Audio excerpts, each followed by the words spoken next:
ಜಮೀರ್ ಮತ್ತು Mohammed Siraj audio viral ವಿಚಾರಕ್ಕೆ ಸಂಬಂಧಪಟ್ಟಂತೆ ಚುನಾವಣೆ ಸಮಯದಲ್ಲಿ ಇದೆಲ್ಲ ಓಪನ್ ಸೀಕ್ರೆಟ್ ಆಗಿತ್ತು. ದಾವಣಗೆರೆಯಲ್ಲಿ ಶಾಸಕ ಸಮರ್ಥ ಶಾಮನೂರು ಹೇಳಿಕೆ ಕೊಟ್ಟಿದ್ದಾರೆ.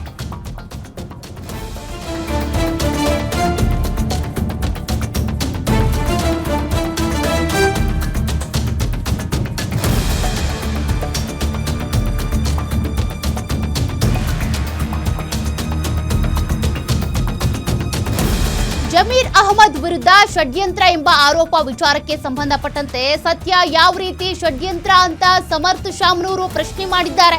ಪ್ರತಿ ಎಲೆಕ್ಷನ್ ನಲ್ಲಿ ಎಲ್ಲಾ ಪಕ್ಷಗಳಲ್ಲಿ ಎ ಟೀಮ್ ಮತ್ತೆ ಬಿ ಟೀಮ್ ಅನ್ನೋದು ಇದ್ದೇ ಇರುತ್ತೆ. ಅಭ್ಯರ್ಥಿ ಘೋಷಣೆ ಬಳಿಕ ಎಲ್ಲರೂ ಒಗ್ಗೂಡಿ ಇರ್ತಾರೆ. ಆಡಿಯೋ ಕ್ಲಿಪ್ ನಲ್ಲಿ ಬಿಜೆಪಿ ಅಭ್ಯರ್ಥಿ ಹೆಸರು ಹೇಳಿ ಮಾತನಾಡ್ತಾರೆ. ಎಸ್ಡಿಪಿಐ ಬಿಜೆಪಿ ಪಕ್ಷೇತರರನ್ನ ಸಮರ್ಥ ಒಗ್ಗಟ್ಟು ಮಾಡಿದ್ನ, ಎಲ್ಲರೂ ಒಗ್ಗೂಡಿ ಬರ್ಬೇಕಿತ್ತಲ್ಲ ಅಂತ ಸಮರ್ಥ ಪ್ರಶ್ನೆ. ಆಡಿಯೋ ವೆರಿಫೈ ಮಾಡ್ಲಿ, ಫಾರೆನ್ಸಿಕ್ ಲ್ಯಾಬ್ ನಲ್ಲಿ ತನಿಖೆ ಆಗ್ಲಿ, ತಪ್ಪಿತಸ್ಥರ ಮೇಲೆ ಹೈಕಮಾಂಡ್ ಕ್ರಮ ಕೈಗೊಳ್ಳಿ ಅಂತ ಸಮರ್ಥ ಶಾಮನೂರು ಹೇಳಿದ್ದಾರೆ. ನಾನು ರಾಜಕೀಯಕ್ಕೆ ಹೊಸಬ ಇರಬಹುದು, ಷಡ್ಯಂತ್ರ ಮಾಡೋದ್ ಬಿಡಿ, ಏನೇ ಮಾಡಿದ್ರು ತಾಯಿ ದುಗ್ಗಮ್ಮನೇ ನೋಡ್ಕೊಳ್ತಾರೆ ಅಂತ ಸಮರ್ಥ ಹೇಳಿದ್ದಾರೆ.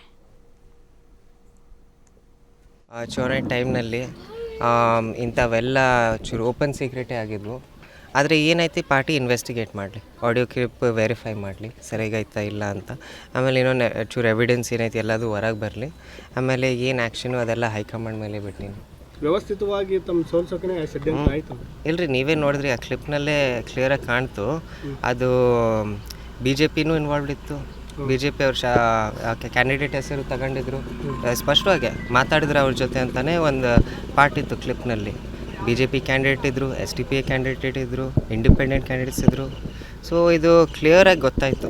ಈಗ ನಮ್ದು ಎಲ್ಲರದು ಅದೇ ಒಂದು ಕ್ವೆಶ್ಚನ್ ಇತ್ತಲ್ರ, ಎಲೆಕ್ಷನ್ ನಡೆಯೋಕ್ಕಾರ ಷಡ್ಯಂತ್ರ ನಡೀತೈತಿ ಅಂತಲೂ ಅನಿಸ್ತಿತ್ತು. ಆಮೇಲೆ ಎಲ್ಲ ಸ್ಪಷ್ಟವಾಗಿ ಗೊತ್ತಾಯ್ತದೆ, ಇವರೆಲ್ಲರೂ ಒಗ್ಗಟ್ಟಾಗೆ ಅಟ್ಲೀಸ್ಟ್ ಅದರಲ್ಲಾರ ಒಗ್ಗಟ್ಟಿದ್ದಾರೆ ಇವರೆಲ್ಲರೂ. S D P I B J P ಸಮರ್ಥ ಅವರೆಲ್ಲರನ್ನ ಒಗ್ಗಟ್ಟಾರ ಮಾಡಿಸ್ದ ಸಮರ್ಥ. ಅದು ಅಟ್ಲೀಸ್ಟ್ ಚೂರು ಏನಂತಾರೆ, ಧೈರ್ಯ ಇದ್ದರೆ ಜೊತೆಗೆ ಬರಬೇಕಿತ್ತು. ನಾವೆಲ್ಲರೂ ವೋಟ್ಸ್ ಒಂದೇ ಸರ್ತಿ ಮಾಡ್ತೀವಿ ಅಂದರೆ ಹಂಗಾರ ಗೆಲ್ಬೋದಿತ್ತು ಅವರು. ಅದ್ರ ಗೆಲ್ಲಕ್ಕಾಗಲಿಲ್ಲ, ಯಾಕಂದರೆ ಅವ್ರದ್ದು ಅದೇ ಏನಂತಾರೆ ಪ್ಲ್ಯಾನ್ ಇತ್ತು ಯಾವಾಗಲೂ. ಎಲ್ಲರನ್ನ ಜನನ ಮತದಾರರನ್ನು ಎಲ್ಲರೂ ಡಿವೈಡ್ ಮಾಡಿ ಗೆಲ್ಲೋದು, ಅದೇ ಅವ್ರದ್ದು ಷಡ್ಯಂತ್ರ ರೀ ಸರ್. ಆಮೇಲೆ ಅದು ನಡೆಯಲ್ಲ. ನಮ್ಮ ದುಗ್ಗಮ್ಮ ಅಂಥವೆಲ್ಲ ಕೆಲಸಗಳು ಅಂಥವು ಮಾಡೋರಿಗೆ ಊರಿನಲ್ಲಿ ಬೆಳೆಯೋಕ್ಕೆ ನಡೆಯಲ್ಲ ರೀ. ಕ್ವಿನ್ಸಿಡೆನ್ಸಲ್ ಟೆನ್ಷಿಯಲ್ ಎವಿಡೆನ್ಸು ಅಂಥದ್ದು ಬೇಡ. ಅಂದರೆ ಇದು ಸಿಮಿಲರ್ ಎವಿಡೆನ್ಸ್ ಅಂತ ಸತ್ಯ ಅಂತ ನಮ್ಮದು ಅದೆಲ್ಲ. ಆಮೇಲೆ ವೆರಿಫೈ ಮಾಡಿರಿ, ಯಾರು ಏನು ಆ್ಯಕ್ಷನ್ ತಗೊಳೋದೈತಿ ಪಕ್ಷ ತಗೊಂತೈತಿ. ಸೊ ಏನೈತಿ, ಹೈಕಮಾಂಡ್ ಡಿಸಿಷನ್ ತಗೊಂತೈತ್ರಿ ಸರ್.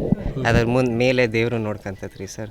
ಯಾಕಂದರೆ ಇಂಥವೆಲ್ಲ ಮಾಡಿದ್ರೆ ದಯವಿಟ್ಟು ನಾನು ರಾಜಕೀಯ ಹೊಸಬ್ನಿರ್ಬೋದು, ನಾವು ಯುವಕರು, ಅದಕ್ಕೆ ನಾವು ಬರೀ ಎಲ್ಲರ ಹೋದರೆ ಕೆಲಸದ ಬಗ್ಗೆ ಮಾತಾಡ್ತೀವಿ, ಕೆಲಸ ಮುಂದುವೈತೀವಿ.